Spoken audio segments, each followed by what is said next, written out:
Louvado seja nosso Senhor Jesus Cristo, para sempre seja louvado. Jesus manso e humilde de coração, fazei o nosso coração semelhante ao vosso. Ó Maria concebida sem pecado, rogai por nós que recorremos a vós. Caros irmãos e irmãs, sejam bem-vindos mais uma vez. Hoje é o terceiro domingo do Advento, domingo Gaudete, né? Estamos aí nos aproximando do Natal de nosso Senhor Jesus Cristo.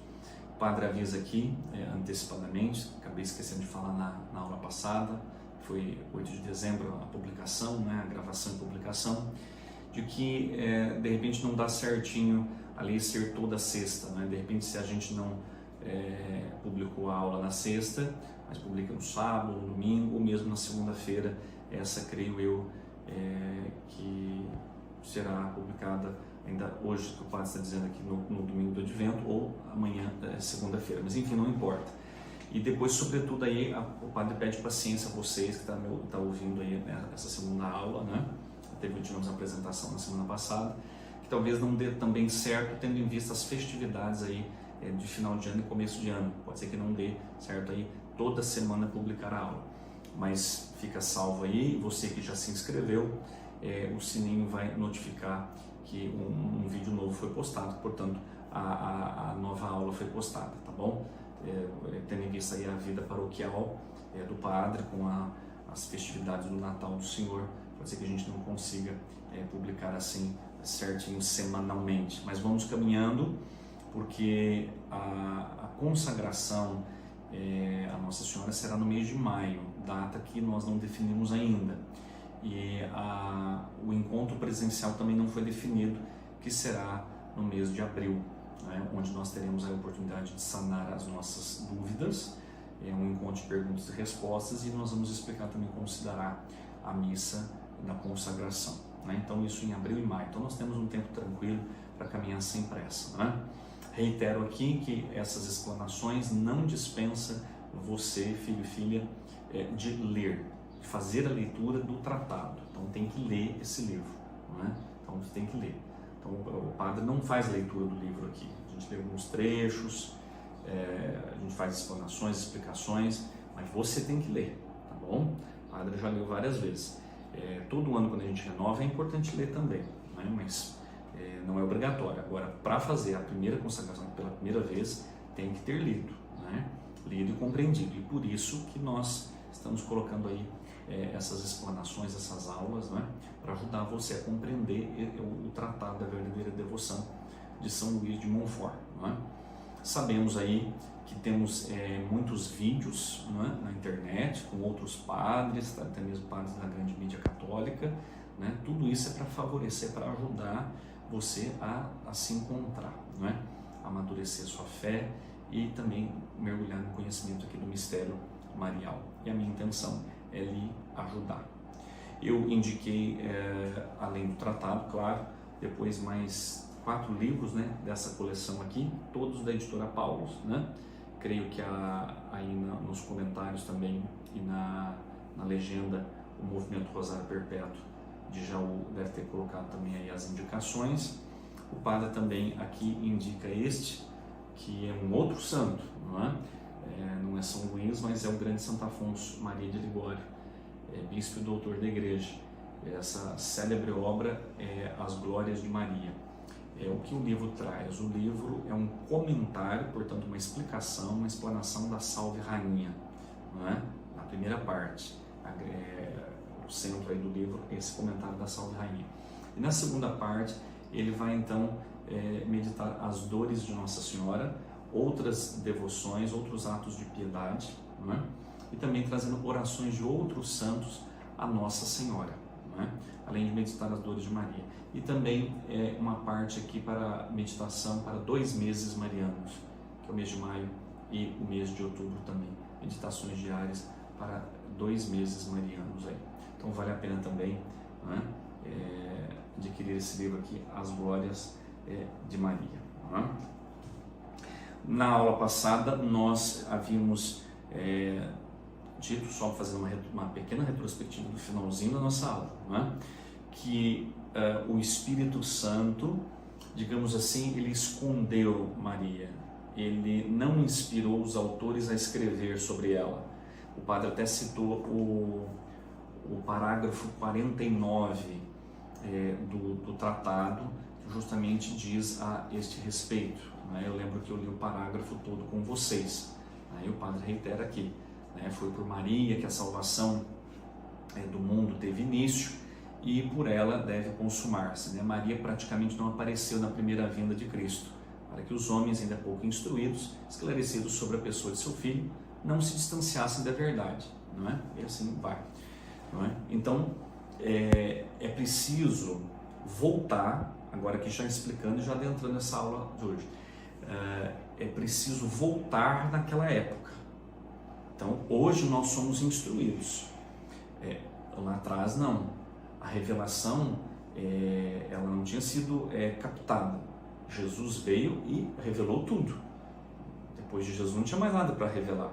Agora, depois que Jesus volta para o Pai, o Espírito Santo então vai assistir a igreja, para que a igreja então, iluminada, cuidada pela assistência do Espírito Santo, fosse então compreendendo, abarcando e compreendendo toda a revelação, não é?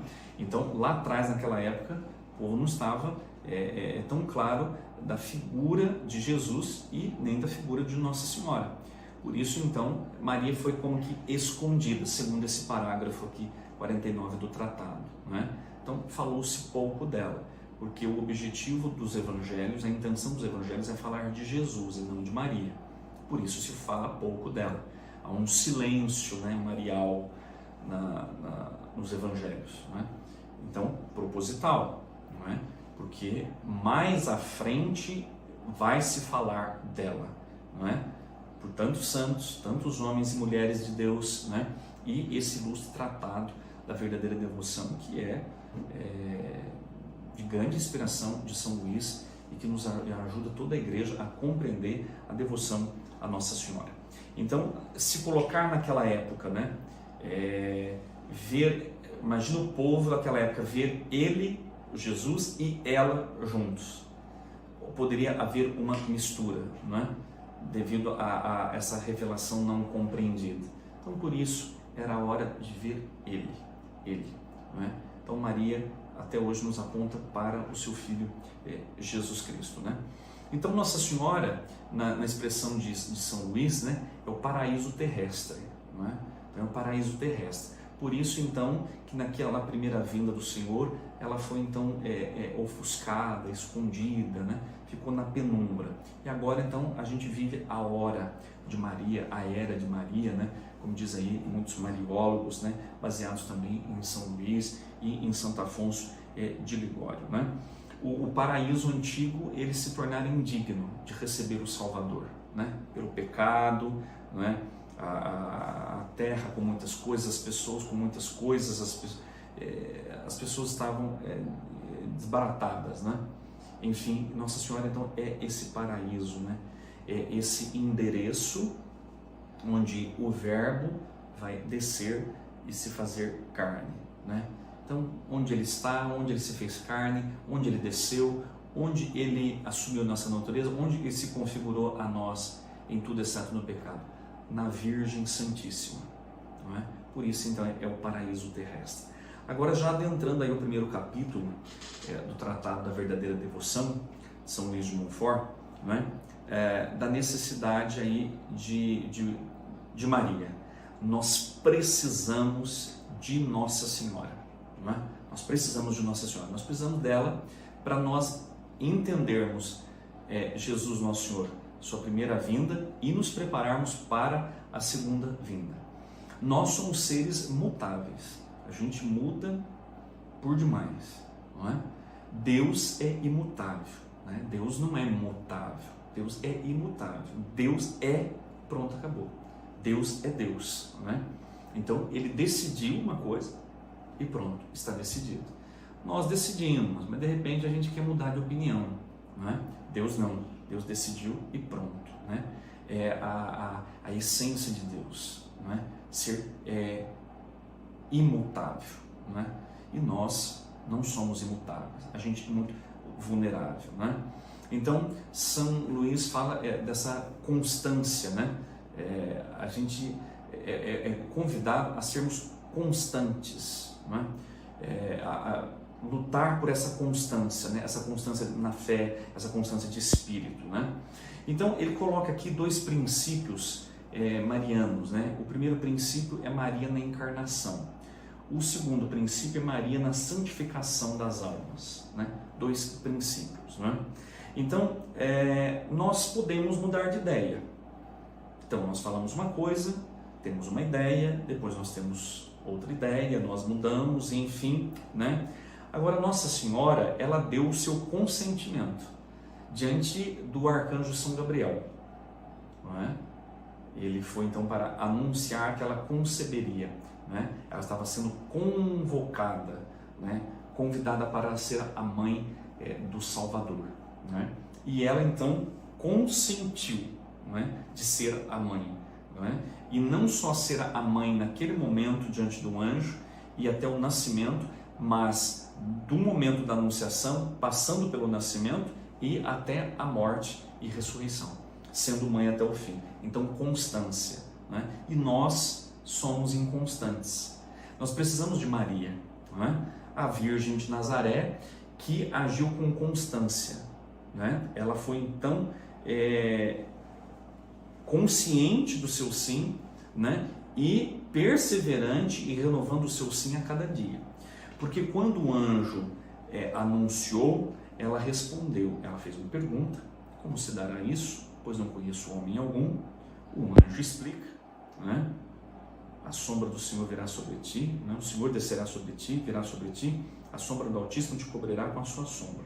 Por isso o santo que nascer de ti será chamado Filho do Altíssimo, né? Ela entende a explicação do anjo, ela acolhe a explicação do anjo e ela responde, né? Com constância, não é? Com resignação. O fiat, eis aqui a serva do Senhor, faça-se em mim segundo a tua palavra. E o Evangelho de São Lucas termina: e o anjo retirou-se. O anjo retirou-se é bem pesado. E agora? O anjo saiu de cena, o anjo foi embora. E o anjo não entrou em detalhes como seria a sua vida, não é? Como se daria a vida do menino e, portanto, a vida dela, que o menino passaria por perseguições, a paixão, a morte de cruz. Não entrou em detalhes. Por isso Maria, então, renovando o seu sim a cada dia e nessa constância, né? Ela deu o consentimento de ser a mãe do Senhor, né? E vivendo na constância, né? Daquele sim, pronto e resignado a fazer a vontade de Deus. E lá no Calvário, ela poderia ter mudado de ideia. Ela poderia ter abandonado o sim, não renovado o sim, não ter mantido a constância, mas manteve a constância ao pé da cruz, né? Então, ela não impediu a paixão e morte do Senhor.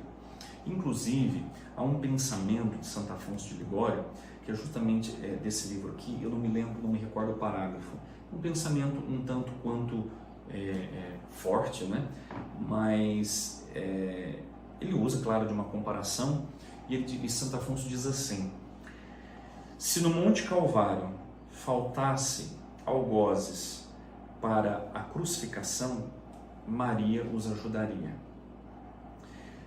Alguém pode dizer assim: Santo Afonso exagerou, pegou pesado nessa reflexão. Mas veja bem, a intenção de Santo Afonso, quando você mergulha no pensamento dele, nos seus ensinamentos, nos seus escritos, é colocar a Virgem Maria consciente do que iria acontecer no Monte Calvário. Maria tinha a consciência, né, do mistério da redenção. É isso que Santo Afonso quer colocar nesse pensamento. Então, se faltasse algum soldado, Maria ajudaria ali na crucificação. Então, no primeiro momento, parece pesado esse pensamento, né? Mas é isso que Santo Afonso, repito, quer dizer para nós, não é? Que Maria tinha plena consciência do mistério da redenção e que a redenção passaria pela morte sacrificial, a morte, então, de nosso Senhor Jesus Cristo na cruz. E ela não impediria a paixão e a morte. Ela queria dar o Filho à humanidade. Assim como ela deu e ela comunicou Jesus na noite santa de Natal, na gruta de Belém, no presépio, e ela continuaria comunicando esse Senhor, seu Filho e seu Deus, e comunicando ele também na cruz, no Calvário, né? Doeu, claro, mas ela estava lá no Calvário, né? E por pensamento e palavras baixinho, né? Ela rezou, né? Existe um outro pensamento também de Santo Afonso de Ligório, muito bonito, né? Que ele diz assim: as chagas que padecia Jesus em seu corpo, as padecia Maria no seu coração.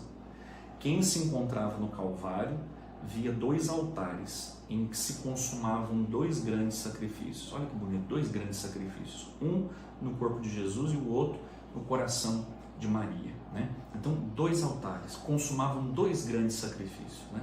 O sacrifício do filho, o sacrifício da mãe, né? Então, quando a gente mergulha, quando a gente lê, a gente bebe de um São Luís de Montfort, de um Santo Afonso Maria de Ligório, né? De tantos outros santos que, graças a Deus, né, nos agraciou com tantas personalidades, santos e santas, né? A gente vai então compreendendo esses mistérios e entendendo, e compreendendo e mergulhando a pessoa do filho e a pessoa da mãe. Então, quando a gente mergulha na cristologia, a gente pede e também mergulha na mariologia. Quando a gente mergulha na mariologia, a gente também consegue que o mistério marial possa revelar e nos ajudar a compreender mais ainda o mistério cristológico, o mistério de Jesus, nosso Senhor. Então, Maria não impede, não é? Mas colabora com a obra da redenção. Por isso, então, que esse primeiro princípio, que é Maria na encarnação, não é? Que começa ali, então, naquele momento da anunciação e passa por toda a vida de Cristo, portanto, a sua vida. No caminho do Gólgota, Maria, então, pela piedade popular, né, a Sagrada Tradição, que Maria, então, conseguiu ali trocar olhares e até mesmo poucas palavras com Jesus. Então, no caminho do Gólgota, ela encontra o filho, não é? E ela diz: levanta, né? O Pai está contigo, eu estou contigo, né? O apoio da mãe ali naquele momento, né? Onde subindo para o Calvário para dar a sua vida por toda a humanidade, né? Então aí fica a pergunta para nós, não é? Aqui praticamente quase no final da nossa aula: estamos dando consentimento à vontade de Deus? Então, eu estou dando consentimento à vontade de Deus? É uma pergunta muito oportuna para você, filho e filha, irmão e irmã, que está se preparando, que quer se consagrar a Nossa Senhora em maio do próximo ano, não é? Então, você está dando consentimento à vontade de Deus? Eu preciso consentir a vontade de Deus. Qual é a vontade de Deus? Eu descubro ela. Eu preciso, então, consentir, né? Levar para o meu interior, meditar no meu coração. Então, é uma pergunta muito oportuna. Estou consentindo a vontade de Deus? Não é? O pecado nada mais é do que isso, né? De ver, ter vontade, consentir e fazer e agir, não é? O pecado que nos torna desumanos. Mas é a vontade de Deus. Eu tenho consentido a vontade de Deus, né? O que eu faço para consentir a vontade de Deus? O desejo de Deus, não é? Nós entramos num tema também aqui que se chama predestinação. Maria foi predestinada a ser a mãe do Salvador. Sim, claro. Só que, embora ela foi predestinada, ela não era obrigada a dizer não. A dizer sim, perdão. Ela a dizer sim. Não é? Então, ela não era obrigada a dizer sim. Ela poderia ter dito não. Por quê? Ela foi predestinada, padre. Sim, ela foi predestinada. Não é? Mas o fato de ela ter sido predestinada não dava a ela a obrigação de responder sim, porque ela teve a liberdade da resposta.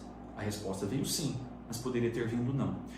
Quando o Senhor nos dá dons, Ele entrega, Ele oferece esses dons a mim e a você, como entregou a Nossa Senhora, o dom da maternidade divina, e Ele não pega de volta, mesmo que a nossa resposta a Ele seja não.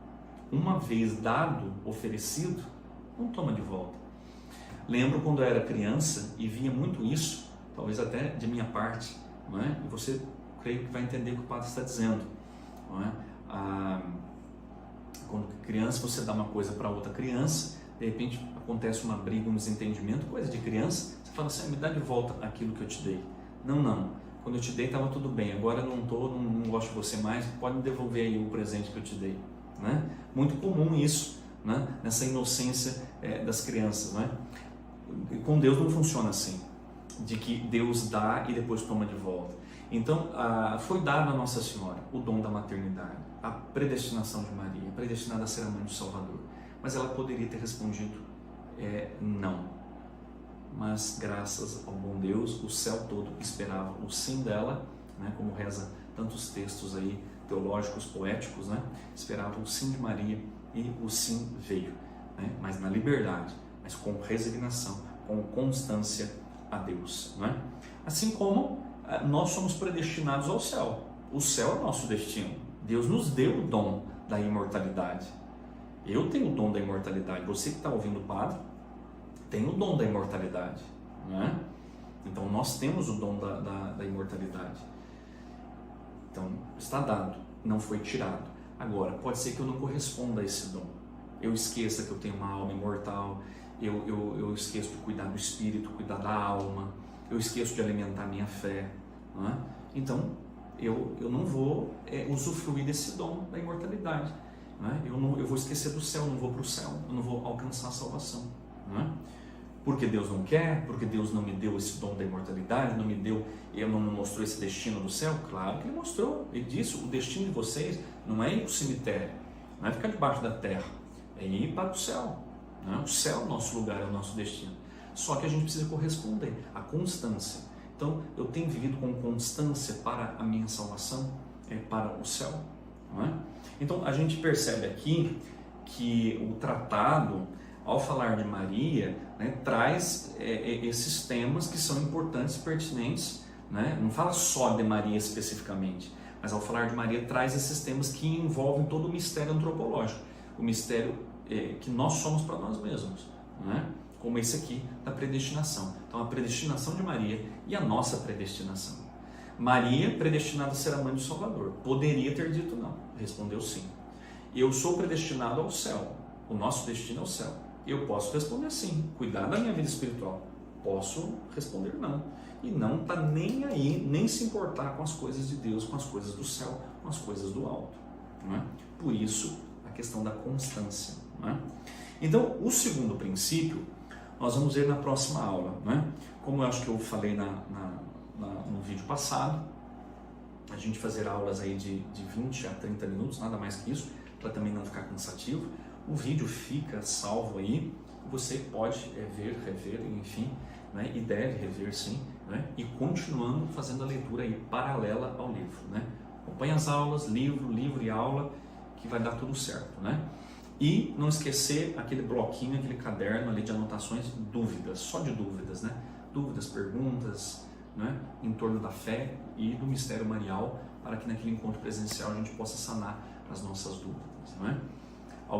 Algumas pessoas já perguntaram aí também para o movimento, de que se faria também perguntas e respostas ao vivo. A gente não pensou nisso, mas futuramente a gente pode amadurecer essa ideia também. Até o presente momento, segundo nós temos, 21 pessoas se inscreveram aí para a consagração, né? Então, só de ter colocado a primeira aula, né? Então é bastante pessoas, né?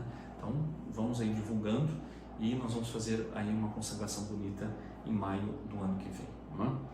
Então o Padre vai dar a bênção e nos encontramos então no nosso próximo vídeo. Esse é o segundo vídeo, se Deus quiser logo publicaremos o terceiro também. O Senhor esteja convosco, Ele está no meio de nós.